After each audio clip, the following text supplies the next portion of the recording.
Nama saya Siti Hardianti Rukmana. Saya berasal dari kelas IP 1.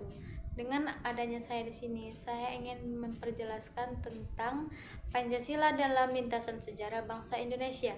Pancasila adalah sebagai pandangan hidup bangsa yang sebenarnya merupakan perwujudan dari nilai-nilai budaya milik bangsa sendiri yang diyakini dengan kebenarannya. Pancasila adalah dasar negara yang merupakan alas pijakan yang memberikan kekuatan terhadap berdirinya sebuah negara dan sejarah yang merupakan deretan peristiwa yang saling berhubungan. Metode penelitian. Metode yang digunakan dalam sebuah penelitian ini adalah penelitian hukum normatif dengan menggunakan pendekatan sejarah. Sumber data yang digunakan dalam penelitian ini adalah data sekunder, yaitu data yang diperoleh dari peraturan perundang-undangan, jurnal ilmiah, dan literatur hukum. Teknik pengumpulan data yang digunakan dalam penelitian ini adalah studi kepustakaan yang menggunakan teknik yaitu teknik analisis. Data yang digunakan dalam penelitian ini adalah analisis kualitatif.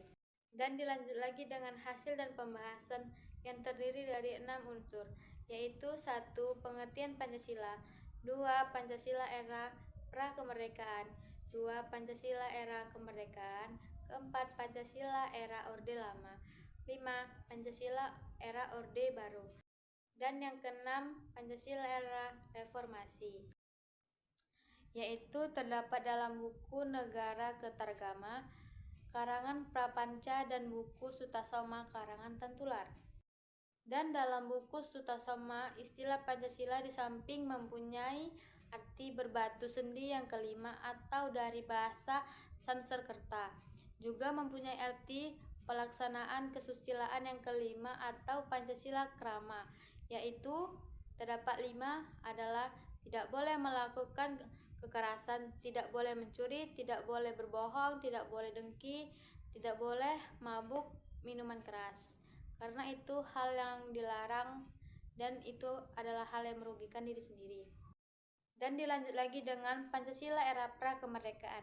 Pancasila sebagai dasar negara Republik Indonesia yang ditetapkan pada tanggal 18 Agustus 1945 sebagai dasar negara.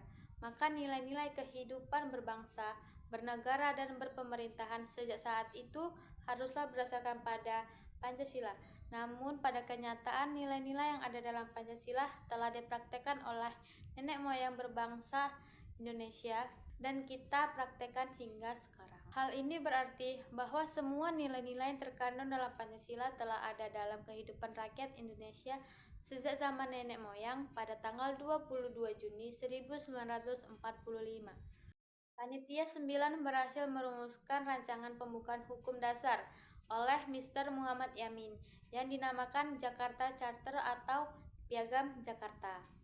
Di dalam rancangan pembukaan alinea keempat terdapat rumusan Pancasila yang tata urutannya tersusun secara sistematis, yaitu kerakyatan yang dipimpin oleh hikmat kebijaksanaan dalam permusyawaratan perwakilan. Selain itu dalam Piagam Jakarta pada alinea ketiga juga memuat rumusan teks proklamasi kemerdekaan Indonesia yang berbunyi, atas berkat rahmat Allah yang Maha Kuasa dan diinginkan oleh keinginan luhur supaya berkehidupan kebangsaan yang bebas, maka rakyat Indonesia dengan ini menyatakan. Kalimat ini merupakan cetusan dari hati nurani bangsa Indonesia yang digunakan sebelum proklamasi kemerdekaan sehingga dapat disebut sebagai Declaration of Indonesian Independence. Pancasila era kemerdekaan. Bangsa Indonesia pasca kemerdekaan mengalami banyak perkembangan. Sesaat setelah kemerdekaan Indonesia pada tahun 1945, Pancasila melewati masa-masa percobaan demokrasi pada waktu itu. Indonesia masuk ke dalam era percobaan demokrasi multipartai dengan sistem kabinet parlementer. Partai-partai politik pada masa itu tumbuh sangat subur dan proses politik yang ada cenderung selalu berhasil dalam mengusung kelima sila sebagai dasar negara Pancasila pada masa ini. Pada masa ini mengalami masa kejayaan selanjutnya pada akhir tahun 1959 menjadi Corvallis yang pada akhirnya kembali menodai nilai-nilai dasar yang sesungguhnya terkandung dalam Pancasila itu sendiri. Pada 1998, pemerintah Presiden Soekarno mutlak pemakamannya. Pancasila era Orde Lama juga berlangsung pada tahun 1959 sampai 1966. Pada masa itu berlaku demokrasi terpimpin setelah menetapkan berlakunya kembali Undang-Undang Dasar tahun 1945. Presiden Soekarno juga menetapkan kepemimpinannya yang dinamakan demokrasi terpimpin, yaitu demokrasi khas Indonesia yang dipimpin oleh hikmat kejaksaan dalam permusyawaratan perwakilan. Masa pemerintahan Orde Lama, kehidupan politik dan pemerintahan sering terjadi penyimpangan yang dilakukan Presiden dan juga MPRS yang bertentangan dengan Pancasila dan Undang-Undang Dasar tahun 1945, yang artinya pelaksanaan Undang-Undang Dasar tahun 1945 pada masa itu belum dilaksanakan sebagaimana mestinya. Hal itu juga terjadi karena penyelenggaraan pemerintahan terpusat pada kekuasaan seorang presiden dan lemahnya kontrol yang seharusnya dilakukan DPR terhadap kebijakannya. Pancasila era Orde Baru, era dimanis-maniskannya. Pancasila secara pribadi Soeharto sendiri seringkali menyatakan pendapatnya mengenai keberadaan Pancasila yang memberikan penilaian setinggi-tingginya terhadap Pancasila. Dalam peringatan hari lahirnya Pancasila 1 Juni 1967, Soeharto mendeklarasikan Pancasila sebagai suatu virtue yang dikemas dalam berbagai frase bernada angkuh, elegan, dan juga superior.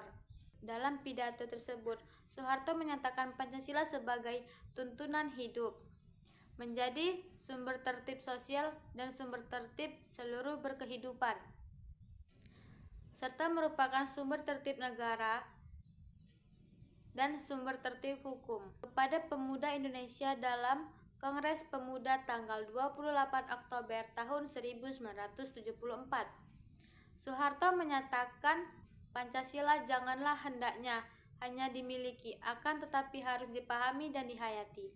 Dapat dikatakan tidak ada yang lebih kuat maknanya selain Pancasila di Indonesia pada saat itu dalam era Orde Baru.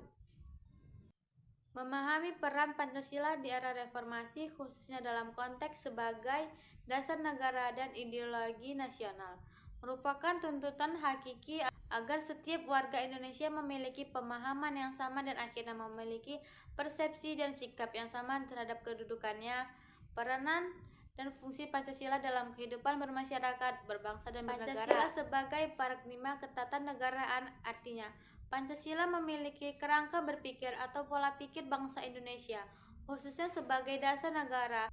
Ia sebagai landasan kehidupan berbangsa dan bernegara, sebagai negara hukum. Setiap perbuatan baik dari warga, masyarakat, maupun penjabat-penjabat yang harus berdasarkan hukum, baik tertulis maupun tidak tertulis. Dalam kaitan dalam pengembangan hukum, Pancasila menjadi landasan. Artinya, hukum akan tidak dapat dan tidak boleh bertentangan dengan sila-sila Pancasila. Kesimpulannya adalah Pancasila sebagai dasar negara mempunyai arti yaitu mengatur penyelenggara pemerintahan. Konsekuensinya adalah Pancasila merupakan sumber dari segala sumber hukum. Saya ucapkan terima kasih kepada Bapak dosen pendidikan Pancasila yang telah memberikan tugas ini kepada saya. Jika kurang lebihnya saya mohon maaf dan mohon izin. Assalamualaikum warahmatullahi wabarakatuh.